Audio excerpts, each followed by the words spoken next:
Well, I know brought that point Brian had earlier. mentioned that, so I'll let him hit it. Yeah, that Andres Pete, out of 31 pass snaps, only allowed one pressure.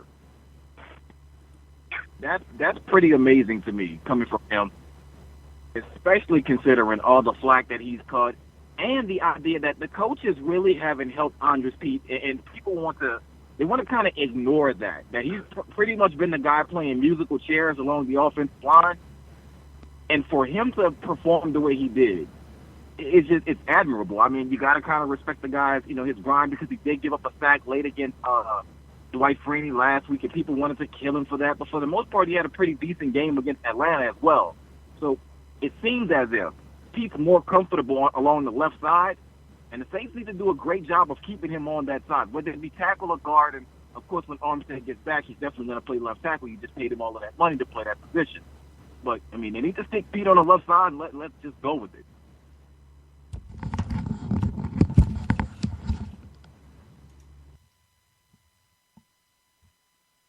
I don't know what happened, but yeah, I'm with you. I mean, Pete seemed to find his groove, and it's unfortunate that Armstead has missed a game, and I think that's one of the big boosts they'll get because I'm not really that high on Tim Lolito at all. I haven't been for a while. I thought Kelemete would have been the guy there, but obviously he hurt his hamstring.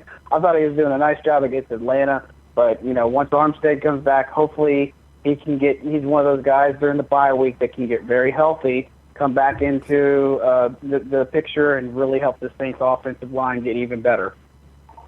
I think a name that you mentioned a moment ago, and Landon Turner actually getting in the game, speaks volumes right now.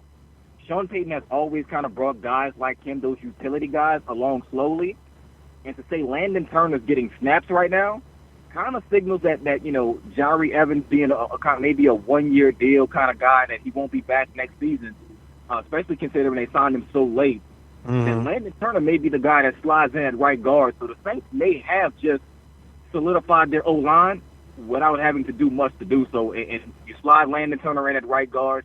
You still need a right tackle because Zach Strief, poor guy, he's battling out there, but he's still not the Zach Strief of old. He just looks like an old Zach Strief right now. But, they still need a right tackle. But I do think that Landon Turner at right guard could potentially be the next guy to kind of step in. Mm. I think if he keeps growing and keeps learning, he can definitely prove. I mean, let's face it. I think a lot of us were really high on Turner, pre-draft. I know I was one of them. I mocked him in 4th round, 5th round, whatever the case may have been. He didn't get drafted. I thought they could have looked at Vidal Alexander in the 7th round. They passed on him too. But everybody's like, "Oh, Jack Allen comes in. This guy's great. He's center guard. Plays like hot garbage in preseason."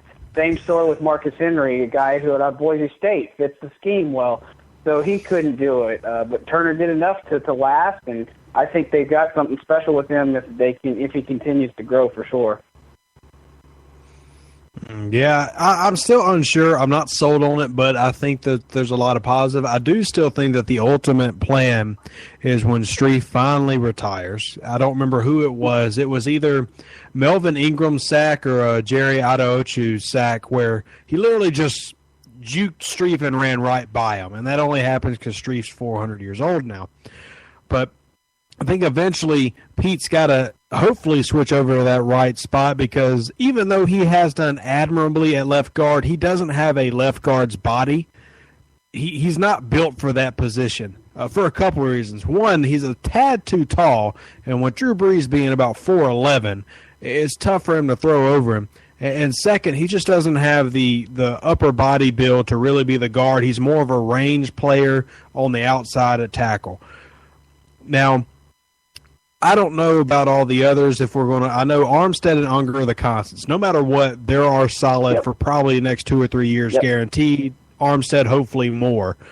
But I'm still unsure about the other 3 positions. Hopefully, there's a little bit more light shined on it next year. But yeah, I'm with you. I still think no matter how this season goes, let's face it, Tim Lolito is going to be out of the picture more than likely. Zach Strief will be out of the picture. Suddenly you're going to have to look at drafting. I mean, they can't really escape it like they did this year, but, you definitely have to look at free agency. They may dip into that pocketbook. You're going to have to probably replace Jari Evans because, let's face it, that's probably a 1-year deal for him, and that'll be it. Yeah. But, they're going to have a pocketbook to do it next year. But, yeah, I could see them spending pretty heavy on at least a guard and a tackle if they don't want to address it during the draft. I'm going to go the opposite way with that, guys. I don't think the Saints are going to go offensive line and free agency unless there's a cheap option. I just don't think they're gonna focus that much on it. I do believe that Sean Payton and Mickey Loomis would try to groom a guy versus trying to sign a guy. Because if you're thinking about it this way, you're trying to sign a tackle, that's at least $10 million guaranteed going to that position. And as you guys have both pointed out, you still have only 2 guys on the O-line that you can really consider solid. That's Unger and Armstead. So I don't think the Saints are going to try to tie up $10 million guaranteed into a tackle.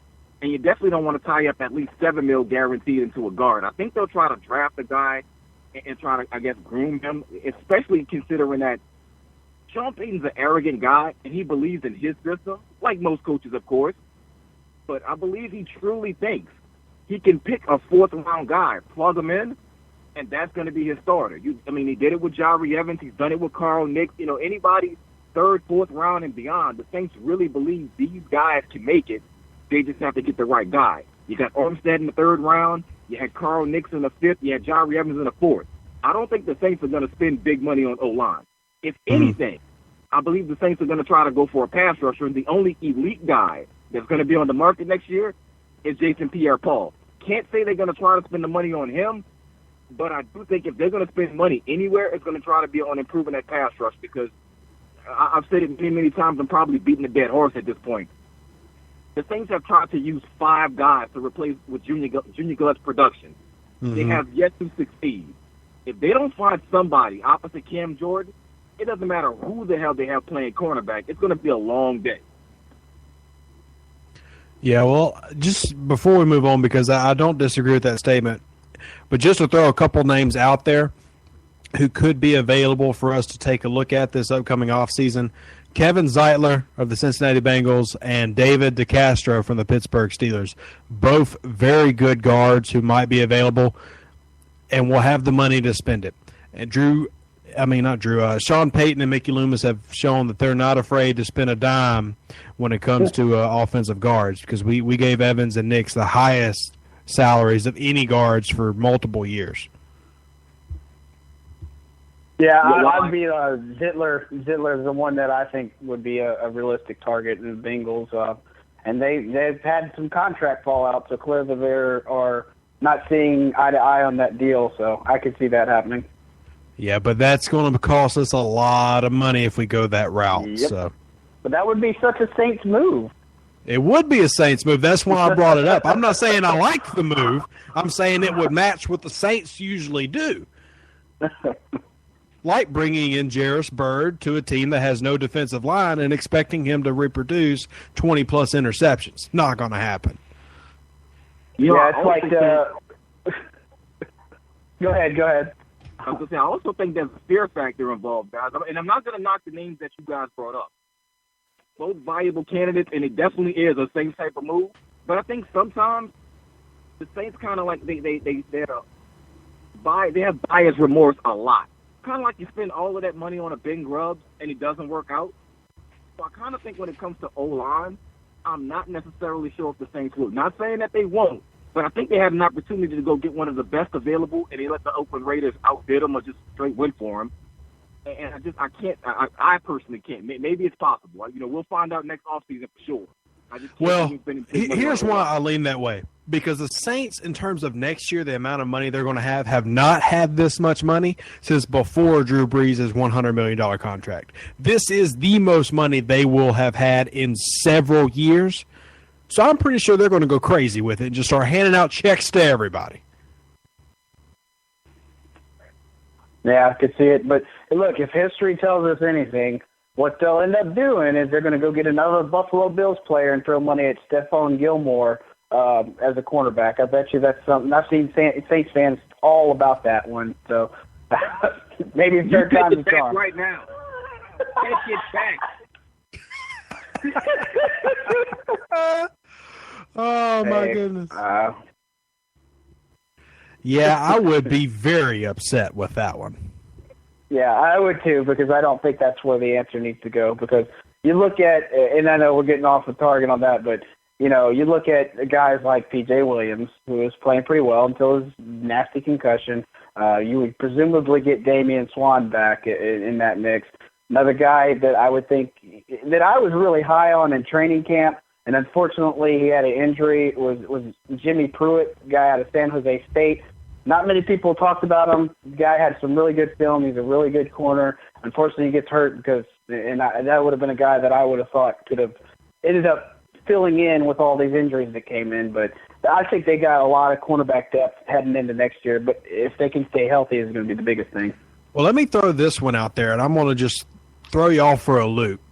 Because I honestly think that if they stay healthy, Bro and P.J. Williams are starter level, whether they're Pro Bowl level or anything, doesn't matter. But starter level corners, I think somebody that they should really take a look at is a guy named Chandler Jones, who is currently sitting in Arizona because he got traded from New England. This is a linebacker who has had double-digit sacks twice, 2 times in the past 4 years. He's already got 4 this season, and Arizona has got some big contracts they're already sitting on, so I'm not sure if they could offer top dollar. But the Saints certainly could, and he's only 26 years old. He'll be 27 next year. I would love to have a Chandler Jones in New Orleans. Yeah, I would think that would be a really good hit. So he's definitely one. I think the money could be right. And I guess here's the biggest thing I'd have. I know they're going to have an open pocketbook virtually, coming in next year. I just want them to, make the right moves, if that makes sense. I don't want them to throw the farm at somebody. I think they should take more maybe like a Patriots approach and go throw them into, maybe get some of the value free agents. Okay, the guys first off, come be. on, John. We both know that's simply not going to happen. This is my wish list. This is not going to happen. Look, here's what we're going to do, just to make both of y'all just blow your brains out. They're going to go get Eric Berry and sign him to $54 million. No, I don't think they should.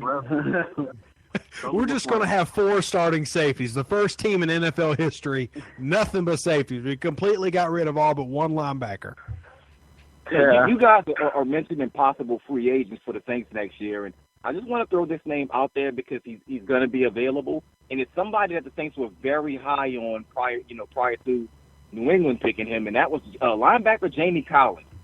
And the Patriots don't overpay, but I do think the Saints will be willing to bring him in, and I think that's a name that we should keep in mind as far as I think Stephon Anthony's done in New Orleans. I've been saying it. I've been probably the first one out in the open saying, from what I'm getting from the Saints, they're done with him. Now, I know there are a lot of fans who don't want to accept it, but the writing is on the wall. He didn't get very many snaps versus Oakland. I believe it was like 13 snaps versus Oakland. He had very few snaps versus the Giants. I think it was 4 snaps versus the Giants. He gets 33 snaps against Atlanta, and he absolutely is abysmal in those snaps. So they bench him and they give him 1 defensive snap versus Oakland. The writing is on the wall. They brought in James Laurinaitis for a reason. They don't think he can handle the middle calling the plays. They tried to move him to the strong side to try to use his athletic ability, and from what I'm getting, he's not smart enough to pick up the assignment. So not only is he not smart enough to play Mike linebacker, he's not smart enough to play Sam, and he's a quote-unquote Rob Ryan guy. Dennis Allen is running the defense, and I'm going to say something that I'm not going to give away the source, but I can definitely tell you it's a former Saints player that told me directly the Saints were considering this move last year when Dennis Allen took over.